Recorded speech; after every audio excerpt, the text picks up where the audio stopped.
Hey guys, it's me, Sophie, and Kira. And today we have a special guest, our mom. And today we are going to be baking Banana bread. So this morning I went into the kitchen and saw that the bananas are getting a little overripe. So we decided to make some banana bread. I wanted to hop on here and show you all how you can make a baking experience, a practical science and math sort of fun activity for your children of various ages. Once again, not a must, not a should, not a have to.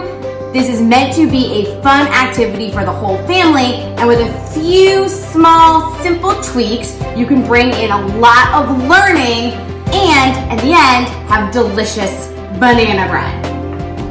So one of the first skills that we're going to talk about is kitchen skills, life skills. So the girls are going to cut up the bananas and place them in the bowl here. It sounds silly, but a lot of times kids don't have good knife skills. They don't know how to use knives. Bananas are really safe fruit for them to cut up. I gave Sophie, who's my 8-year-old, a more of a sharper paring knife, and Kira has a kitchen, sort of just a butter knife to make it a little bit safer. But your child can read. A great sort of practical reading activity is having them read you the directions and read you the ingredients. They can sort of follow the steps, and it's a great way for them to practice some good reading skills.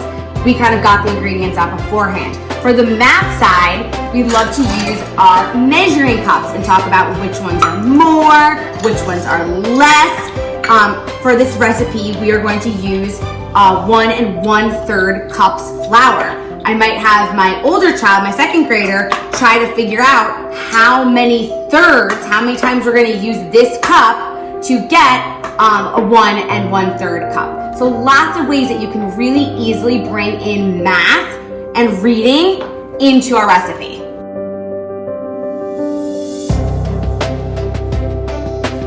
So KK's still over here mashing our bananas. How's it going, Kay? Tiring. And we're gonna come over to this one, and we need to preheat the oven. So this is another great math opportunity and practical life skill, knowing how to preheat the oven. So Sophie, can you please preheat the oven to 350 degrees? Okay. Good, push in, turn. And then that's what?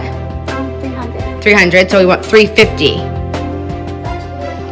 And how do you know that's 350? That's 300, and 3 plus 2. That is very hard. So if you just add. Well, so it's this one's 300. This one is 400. And right in the middle is 350. and 350. So you preheated the oven to 350. And Kira brought up another point. You said it's what? That's very hot. That's very hot. Okay, Sophie, so how much flour do we already have in the container? We already have 1 cup. We already have 1 cup, and now we're gonna add. 1/3. So wait, before you do that, what do you gotta do? You gotta, yep, trim it. What's the word called? Begins with an L. Level, good job. So you're gonna level it. Nice. That's perfect. You're gonna level it and you dump it in. Excellent. So, Sophie, what was more? 1 cup or 1/3 of a cup? 1 cup. 1 cup. So the 1 cup was larger than 1/3 of a cup. Excellent. So now the littlest chef is going to add our leavening agents. And what are you adding now, KK? Adding baking powder. Baking powder. And how much baking powder are you going to add?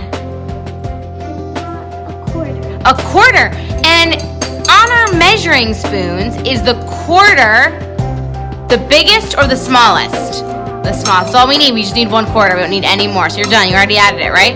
Yeah, so what do you got next? Baking soda. The baking soda. Can you look at the box? How do you know it's baking soda? Can you see where it says baking soda on the box? Where did it say baking soda? It says pure baking soda, but that was good reading. All right, Kay, so now we're adding the baking soda. And which measuring spoon are you using? A half a teaspoon. And hey, Miss Sophie, I have a question for you. If we didn't want to use the half, okay, we're done with the baking soda. if we didn't want to, don't add that, sweet girl. If we didn't want to use the half, what else could we have done? We could use 2 quarters. Nice! Exactly!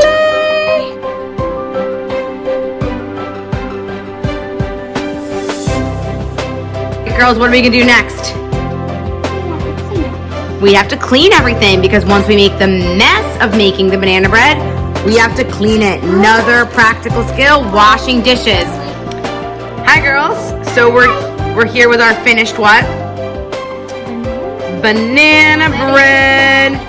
So it's all done, fresh out of the oven, super delicious. And I also want to make a note that other lessons learned while making banana bread, things like sharing, taking turns, all those kind of pragmatic language skills and cooperation went into this delicious homemade banana bread.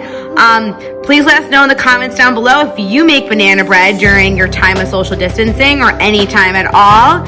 And we hope you enjoy this video. Bye. Say bye. Bye. Bye.